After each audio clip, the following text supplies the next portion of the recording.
بسم اللہ الرحمن الرحیم۔ السلام علیکم ورحمۃ اللہ۔ امید ہے آپ سب بخیریت ہوں گے۔ آج کا ہمارا ٹاپک پارہ نمبر 5 ہے، اس کا خلاصہ آپ کے سامنے بیان کروں گی، اور میں نے آپ کی آسانی کے لیے اس کو 14 عنوانات پہ تقسیم کیا ہے۔ سب سے پہلا جو عنوان ہے سورۃ النساء میں، یعنی 5ویں پارے سے جو شروع ہو رہا ہے، اس میں ہے میاں بیوی کے معاملات۔ آیت نمبر 34 ہے سورۃ النساء کی۔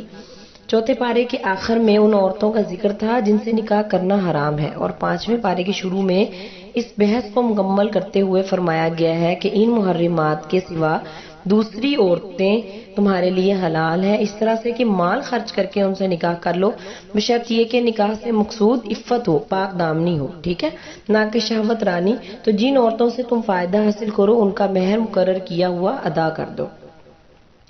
یہ جو آخری الفاظ ہیں کہ جن عورتوں سے تم فائدہ حاصل کرو، ان الفاظ سے بعض حضرات متع کے جواز پر استدلال کرتے ہیں، مگر یہ استدلال بالکل باطل ہے۔ اس آیت میں نکاح شرعی کا ذکر ہے، متع کا ذکر نہیں ہے۔ اس میں شک نہیں کہ زمانہ جاہلیت میں متع کا رواج تھا۔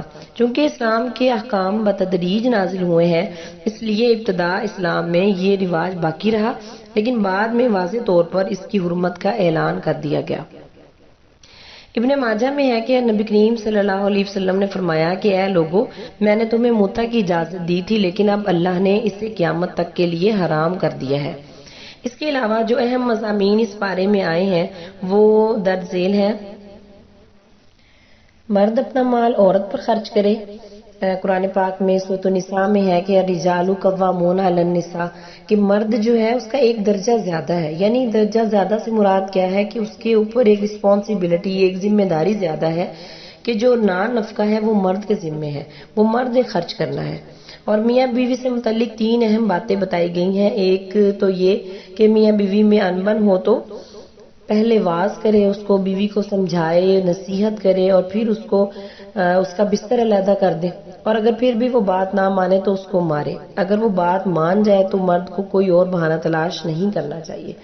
اب اس میں ہم یہ دیکھتے ہیں کہ تیسرے رکوع میں گھر کے نظام کو درست رکھنے کے لیے چند بنیادی ہدایات دی گئی ہیں۔ پہلی ہدایت تو یہی کہ گھر میں حاکمیت اور ذمہ دار ہونے کا درجہ کس کو حاصل ہے؟ مرد کو، کیونکہ جس جماعت اور جس گھر کا کوئی سربراہ نہیں ہوتا اسے انتشار اور افتراق سے کوئی نہیں بچا سکتا۔ اور اس سربراہی کا یہ مطلب نہیں کہ مرد کو آقا اور عورت کو لونڈی کا درجہ دے دیا جائے، بلکہ ان کا باہمی تعلق ایسا ہو جیسے رائی اور رعیت کا ہوتا ہے۔ دوسری ہدایت یہ دی گئی ہے کہ اگر عورت نافرمان ہے، سرکش ہے، تو اسے راہ راست پر لانے کے لیے 3 تدبیریں بتائی گئی ہیں، جو میں نے آپ کو بتائی کہ اسے سمجھایا جائے، سرکشی کے برے نتائج سے خبردار کیا جائے، اگر اس پر واعظ و نصیحت کا اثر نہیں ہے تو اس کا بستر الگ کیا جائے۔ اور یہاں یہ بات بھی ذہن نشین کرنی چاہیے کہ عورت کو مارنے کا مقصد یہ نہیں ہے کہ آپ جو ہے وہ اس کو بہت زیادہ اس کو تکلیف پہنچائیں یا اس کو نقصان پہنچائیں، بلکہ قرآن کے مخاطب ہر قسم کے لوگ ہوتے ہیں، شہری بھی، دیہاتی بھی، اور شریف الطبع بھی، اکھڑ مزاج بھی، با کردار بھی، بد کردار بھی۔ تو اسلام نے عورت کو مارنے کی اجازت نہیں دی، بلکہ صرف اس عورت کو مارنے کی اجازت دی ہے جو اس کے علاوہ دوسری کوئی زبان نہ سمجھتی ہو۔ اور ظاہر ہے پسماندہ معاشرے میں ایسی عورتیں بھی ہوتی ہیں جو مار پیٹ کے بغیر راہ راست پر نہیں آتی، لیکن وہ ظالم مرد جو چھوٹی چھوٹی باتوں پر وحشیانہ انداز میں عورتوں کو مارنے لگتے ہیں، ان کے اس ظلم اور زیادتی کا اسلام سے کوئی تعلق نہیں ہے۔ ہر انسان کی ایک اپنی نیچر ہوتی ہے، بعض اوقات جو ہے وہ مارنا پیٹنا ضروری ہوتا ہے، اور بعض اوقات مارے پیٹے بغیر بھی مسئلہ حل ہو جاتا ہے۔ تو اس لیے اس قسم کا کوئی بہانہ بنا کر عورت پر ظلم و تشدد کرنا جائز نہیں ہے۔ گھر اور خاندان کے نظام کو درست رکھنے کی تدابیر بتانے کے بعد 5ویں رکوع میں اجتماعی زندگی کی درستگی کے لیے ہر چیز اور ہر کام میں احسان کا حکم دیا گیا ہے، اور یہ بھی بتایا گیا ہے کہ احسان کی بنیاد باہمی خیر خواہی، امانت، عدل اور رحم دلی پر ہے۔ اور حقیقت یہ ہے کہ اسلام حق، عدل اور مساوات کا دین ہے، اور وہ ساری مخلوق کے درمیان عدل کا حکم دیتا ہے، یہاں تک کہ کافر کے حقوق بھی غصب کرنے کی اجازت نہیں دیتا۔ آیت نمبر 41 میں آپ صلی اللہ علیہ وسلم کی امت کے لیے گواہی اور آپ صلی اللہ علیہ وسلم کی آنکھوں میں آنسو کے بارے میں بتایا گیا ہے، اور سورۃ النساء آیت نمبر 43 میں حالت نشہ میں نماز پڑھنے کی ممانعت ہے۔ پھر جو نیکسٹ آیات ہیں اس میں اللہ تعالیٰ نے اللہ اور اس کے رسول کی اطاعت اور اختلاف امت کا جو حل ہے اور نبی کریم صلی اللہ علیہ وسلم کا فیصلہ تسلیم نہ کرنے والا شخص مومن نہیں ہو سکتا، اس کے بارے میں جو بتایا ہے اس میں ایک مشہور واقعہ ہے کہ حضرت عثمان بن طلحہ جو کعبہ کے کلید بردار تھے ان سے فتح مکہ کے موقع پر چابی لے لی گئی۔ بعض مسلمانوں نے کلید بردار ہونے کا شرف حاصل کرنے کی تمنا ظاہر کی، مگر اللہ تعالیٰ نے انہیں کلید کعبہ واپس کرنے کا حکم دیا۔ چنانچہ یہی واقعہ ان کے ایمان لانے کا سبب بن گیا۔ پھر وہ واقعہ بھی قابل ذکر ہے جسے مفسرین نے چھٹے رکوع کی بعض آیات کے شان نزول کے طور پہ بھی ذکر کیا ہے، جیسے ایک نام نہاد مسلمان، منافق اور یہودی کا مقدمہ جب نبی کریم صلی اللہ علیہ وسلم کی خدمت میں پیش ہوا تو آپ نے یہودی کے حق میں فیصلہ کیا۔ منافق نے اپنے حق میں فیصلہ کروانے کے لیے حضرت عمر کی طرف رجوع کیا اور آپ نے اس کی گردن اڑا دی۔ اس پر منافقین نے بڑا شور کیا تو اللہ تعالیٰ نے مسلمانوں کے سامنے اس حقیقت کو خوب اچھی طرح واضح کر دیا کہ کسی بھی شخص کا ایمان اس وقت تک کامل نہیں جب تک کہ وہ اللہ اور رسول کے فیصلوں پر راضی نہ ہو، اور یہ بھی بتایا کہ رسول کی بعثت کا اصل مقصد ہی ہے کہ اس کی اطاعت کی جائے۔ رسول کی اطاعت حقیقت میں اللہ کی اطاعت ہے، لیکن ظاہر ہے منافقوں کو رسول کریم صلی اللہ علیہ وسلم کی اطاعت تو بڑی مشکل اور بڑی گراں محسوس ہوتی ہے۔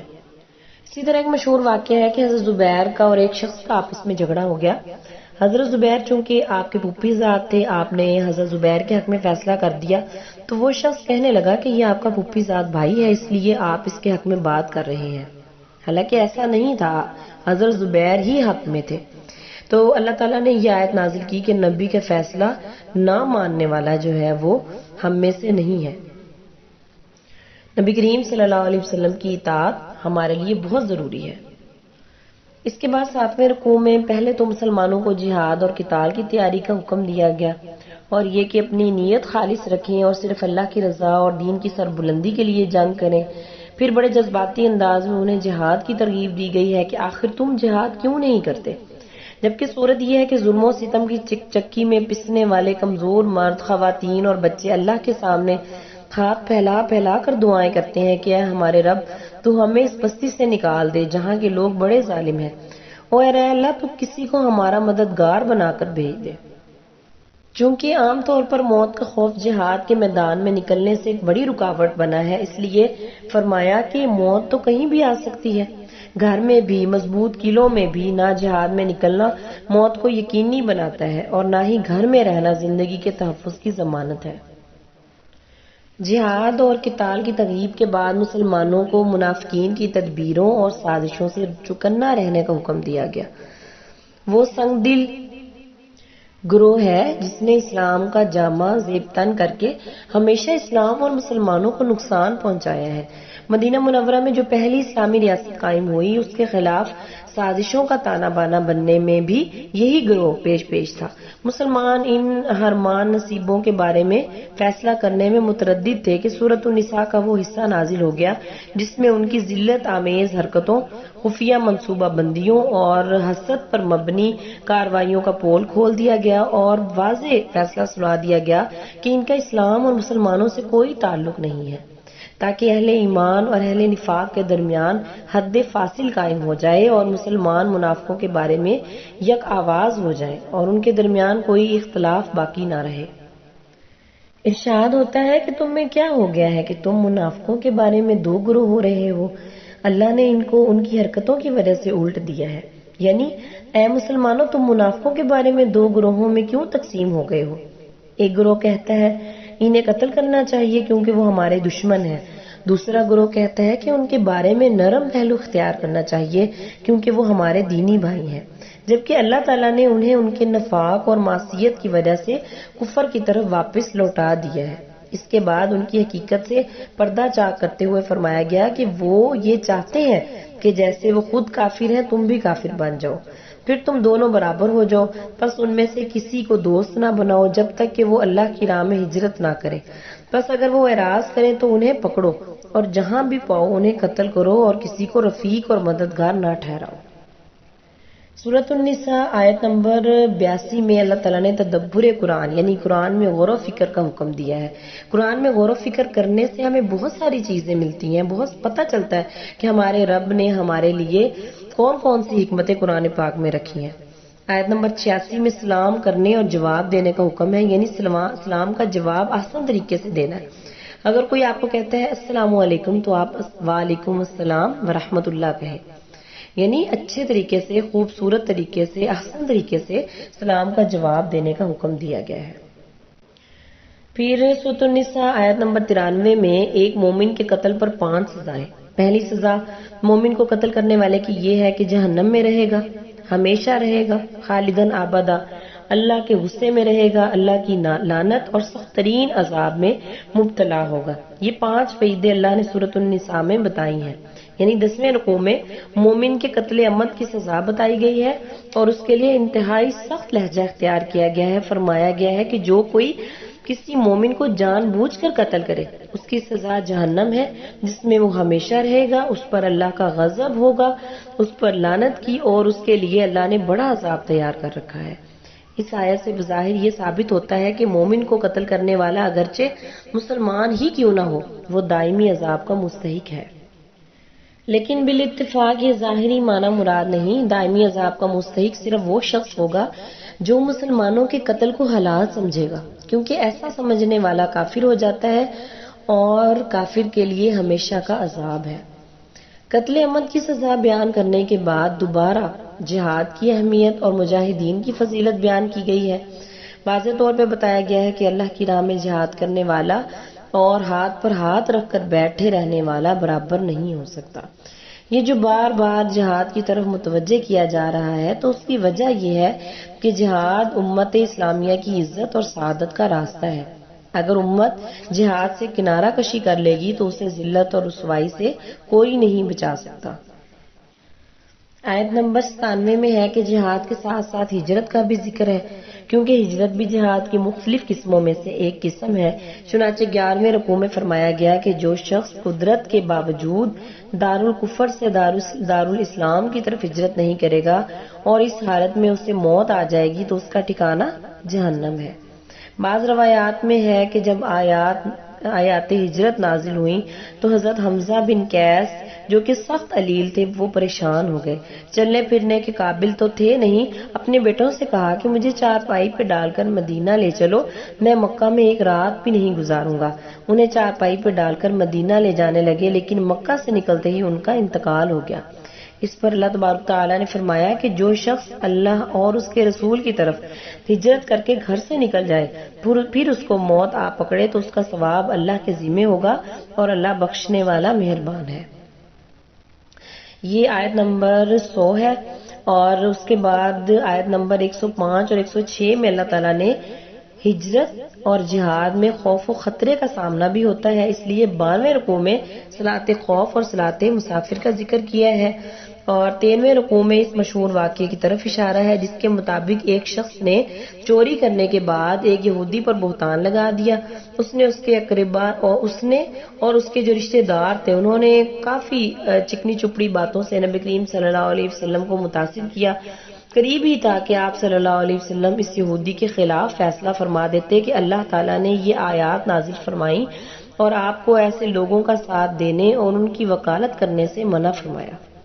اللہ تعالیٰ نے فرمایا کہ آپ دغا بازوں کی طرف سے جھگڑا کرنے والے نہ بنے اور اللہ سے معافی مانگے، بے شک اللہ تعالیٰ بخشنے والا بڑا مہربان ہے۔ یہ آیات اور یہ واقعہ عدل و انصاف کی تاریخ میں سنہرے حروف سے لکھے جانے کے قابل ہے کہ ایک یہودی اور مسلمان کے تنازع میں جب آپ صلی اللہ علیہ وسلم کا میلان مسلمان کی طرف ہوا تو اس پر اللہ تعالیٰ کی طرف سے آپ کو نہ صرف تنبیہ کی گئی بلکہ اس تنبیہ کا قیامت تک کے لیے قرآن میں ذکر بھی کیا گیا۔ ان آیات کے نزول کے بعد یہ شخص جس نے چوری کی تھی مکہ بھاگ گیا اور مرتد ہو گیا، اس لیے 15ویں رکوع میں یہ بتایا گیا ہے کہ اللہ کے نزدیک سب سے بڑا جرم کفر و شرک ہے، اور جس کا کفر و شرک پر انتقال ہو جائے اس کی مغفرت کی کوئی صورت نہیں ہے۔ اس کے بعد متعدد آیات میں انسان کی سرکشی کا سبب بتلایا گیا ہے، وہ یہ کہ اللہ کے مقابلے میں شیطان کی اطاعت کرتا ہے اور وہ اس کو ہدایت کے راستے سے بہت دور لے جاتا ہے۔ پھر ابو الانبیاء حضرت ابراہیم خلیل اللہ کا تذکرہ ہے اور یہ ہدایت اسی کو ملے گی جو ان کے راستے کی اتباع کرے گا۔ 16ویں رکوع میں دوبارہ عورتوں کا تذکرہ ہے جس میں ان پر ظلم کرنے، ان کے حقوق غصب کرنے سے منع کیا گیا ہے اور یہ کہ اگر میاں بیوی کے درمیان اختلاف ہو جائے تو انہیں آپس میں صلح کر لینی چاہیے اور صلح ہی سب سے اچھا راستہ ہے۔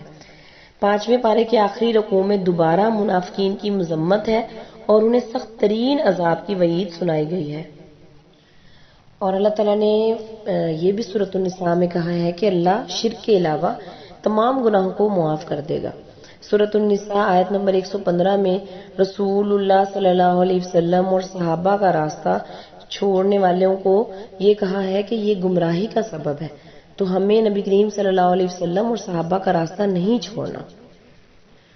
اور یہیں پہ 5ویں پارے کا خلاصہ ختم ہو گیا ہے۔ وآخر دعوانا ان الحمد للہ رب العالمین۔